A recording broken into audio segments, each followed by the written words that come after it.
to step into absolute and final ecstasy, consciousness, awareness of God, of truth, of the eternal being that you are, all identity must be given up. That's an irrevocable fact. There's no other way to trip the mechanism, so to speak, other than to give up all identity, which is actually the giving up of all mechanism, in order to discover what is here deeper than any mechanism.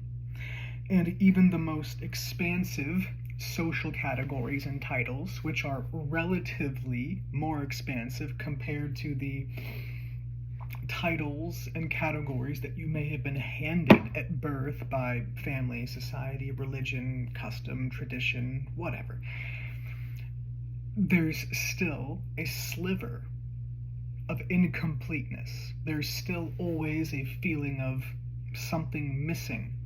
No matter how expansive any new category of identification you discover. And so you always find new words, new words, new words, new words, new concepts, new ideas that seem to widen the perimeter or the parameter ever so slightly, which gives you just a little more wiggle room and just a little more freedom to move, but you always come up against a wall. And finally, what you want, if you're paying attention, is to have no wall, no boundary, no border, no parameter, no perimeter, to really be free of any and all conditioning, bar none. Any conditioning. To be free of any fetter, any chain, any block, completely. Why? Because that's the truth of who and what you really are. And there's no substitute for it. There's no image, there's no form, there's no concept, no idea, no label, no identity or cluster of identities at any intersection, however complex it may appear to be, that can ever substitute for the real, open-ended, eternal, boundless, endless, timeless, spaceless being that is the truth of who and what you already are. And that includes everything and excludes nothing. And when you know this, you know it as a peace profound. You know it as something which can never be touched, never be broken, it can never be spoken. It simply is what is. It's what everything's made of. It's what you are. And everybody and everything is it, whether you know it or not, whether anybody knows it or not. Everything comes from it, everything is sustained in it, and everything comes to an end in it. Everything returns to it. So it's what's going on anyway. This is why there is a peace and an absolute knowing that knows that everything is fine and everything is going to be okay. Profoundly. And from this knowing, in this knowing, you tell the truth. The truth is told, not only about the nature of this knowing as best as it can be said, but also in terms of what is appearing in the mind as memory and chains of memory, which are story, narrative about the world, about yourself, about your place in the world, about what the world is to you and what the world should be and what it shouldn't be and who you should be and who you shouldn't be. All of that can go.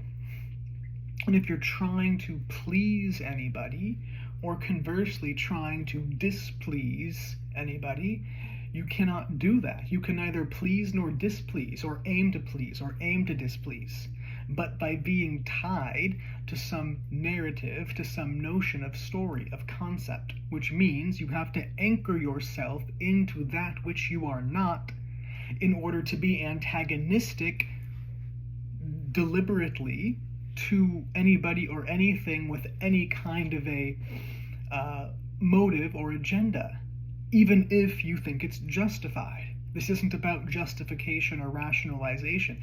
This is about coming home to that which doesn't need to be justified, which doesn't require rationalization, which doesn't need any kind of co-signature. We're talking about that which is eternally true and self-proving, self-substantiated.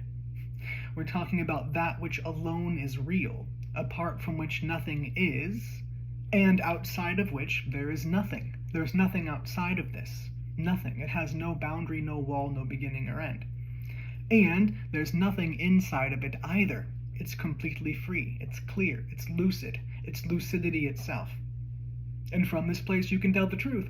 And the truth of who and what you really are is always subversive and will always be felt or understood as antagonistic by the status quo, which is always made of memory and the mind, which is an attempt to block out truth, an attempt to block out perception of the reality of who and what you really are and what's really going on here.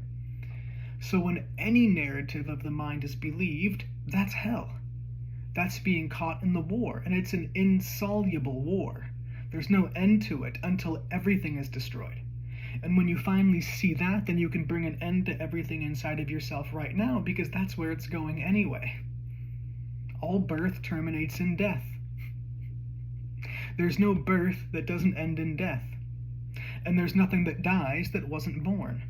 And so when birth and death itself die, when death dies, when you encounter the death of death itself, then you're here, then you're clear, and you know you always were here, and you always will be here, and everything and everybody is here and always will be here.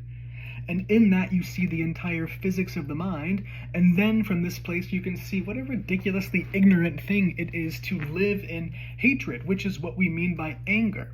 Which a lot of people hear that, the whole anger thing, and then controversy gets built around that because people don't understand it. And people can tell you not to be angry in order to keep you from, revolting against oppression and violence, right? But there's a much deeper understanding of the reality of what anger is, because the people that are oppressive and violent and hateful are themselves angry. That's what we're talking about.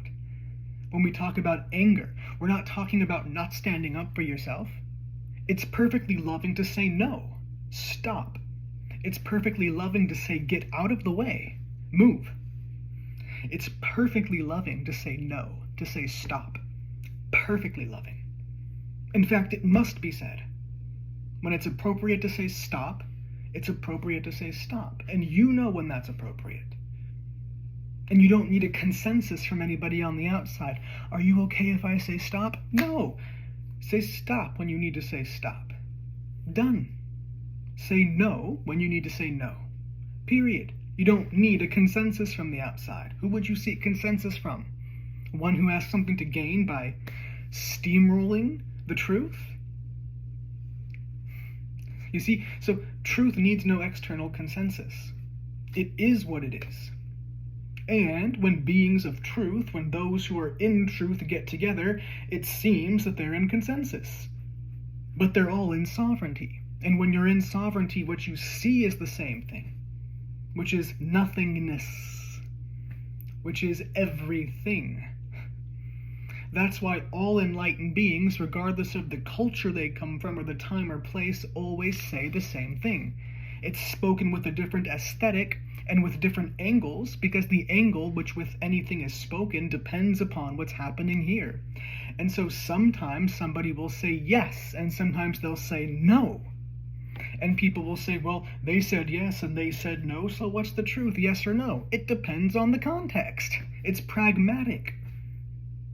There's no absolute form in that sense.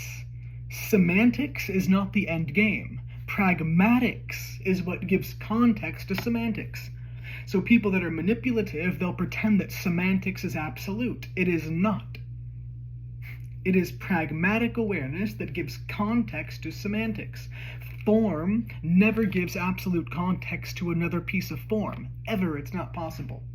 The only absolute context for form is formlessness.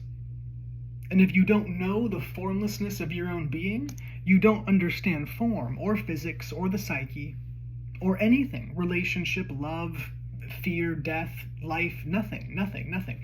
You either understand everything or you understand nothing. And by everything I don't mean, and sure you have the capacity to learn any technical skill you want to, but I'm not speaking of technical skills. I'm speaking of something much deeper than that. You either see the total essence, nature, being of reality all at once, without division, without hesitation or beginning or end, or you see nothing.